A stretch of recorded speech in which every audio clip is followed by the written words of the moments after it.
Hi, magandang gabi sa inyo mga kasawi. Kamusta na po kayong lahat? Away na sa mabuti kayong kalagayan. At mag-iingat kayo palagi mga kasawi. At syempre magbabasa ulit tayo ng mga mensahe.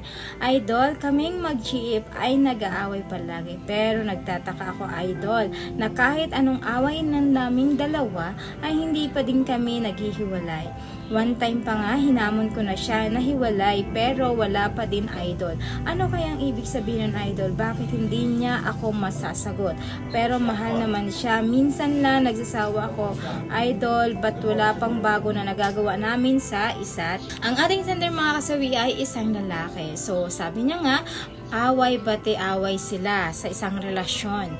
Tapos one time dumating sa panahon na nakipaghiwalay siya sa kanyang GF pero ang GF niya hindi ito sumagot. Pero mahal naman daw niya ang kanyang girlfriend. Syempre normal na nagkakasawaan sila dahil matagal na at wala daw something new or nagagawa nilang bago. So syempre magpipigay tayo ng opinion dito mga kasawi. Ayan na nga. Minsan kasi sa isang relasyon lalo kapag tumatagay na, sabi ko nga sa inyo, minsan umaabot ng 5 years, 6 years, 7 years. May relasyon talaga na minsan susubukin kayo ng panahon, susubukin kayo ng pagsubok, susubukin kayo ng problema kung gaano ito itatatag ang inyong pundasyon ng pagmamahalan ninyo. Pero lagi niyong tatandaan na lahat naman talaga ay kasama yan sa buhay, yung relasyon ninyo na away bate, saya, lungkot, sarap at hirap na talagang lahat ay mapapagdaanan natin yan sa relasyon. Nag-aawayan, nagmumurahan, galit kayo sa isa't isa, halos isumpa nyo na yung isa't isa, yung halos lahat ayaw mo nang makita siya, kinasusuklaman mo na siya, yung bang parang wala ka nang pakialam sa kanya. One time darating yan sa punto na ganun talaga yung mangyari sa inyong dalawa.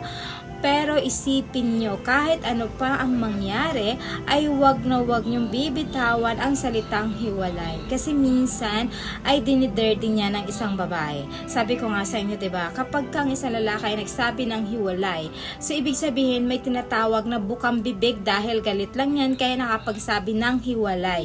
Pero ang isang babae, kapag ito ay nagsabing salitang hiwalay, so ibig sabihin, legit na yan mga kasawi. Kasi ang isang babae, ay hindi yan bibitaw ng salitang hiwalay kung talagang hindi na siya nasasagad na sagad. Kasi kapag once na bumitaw ang isang babae ng hiwalay, ibig sabihin ayaw na niya, suko na siya, ang dami ng parusa, ang dami ng luha ang kanyang naibigay at naubos para lang mapagpasensyahan ka, para magstay siya sa isang relasyon. Kaya hanggat hindi ito nabibitawan ng isang babae, so ibig sabihin ay mahal na mahal ka pa rin ng iyong jowa.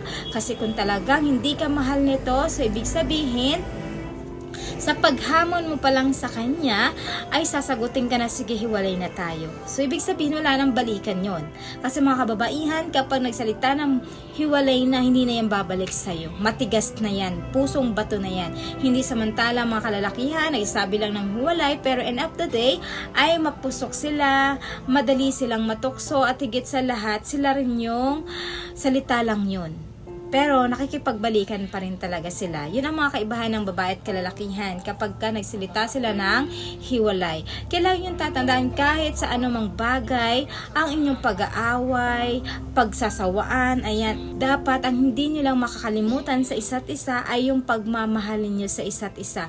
Huwag nyo susukuan ang isa't isa. Huwag nyo pagsasawaan ang isa't isa. At higit sa lahat, yung pagmamahal nyo sa isa't isa ay huwag nyo ibabaliwala. Kasi kahit anong away pa yan, pero end of the day, kailangan importante, mahal nyo pa rin ang isa't isa para naman lahat ng gulo at gusot sa buhay ninyo at pagsubok sa buhay ninyo na isang relasyon ay makakayanan ninyo na maaayos yan dahil mahal na mahal nyo pa rin yung isa't isa at walang third party mga kasawi. So yun lang po mga kasawi yung ating advice sa ating sender, na way naintindihan mo ang ibig ko sabihin tungkol dito mga kasawi. Yun lamang po mga kasawi yung aking advice. Maraming salamat sa patuloy na pagsuporta niyo sa akin, sa walang sawang pag-share at pag-comment. Sa mga hindi pa po nakapag-subscribe, pwede na kayo mag-subscribe, pwede na rin kayo mag-follow para updated kayo sa topic ko araw-araw. Magandang gabi.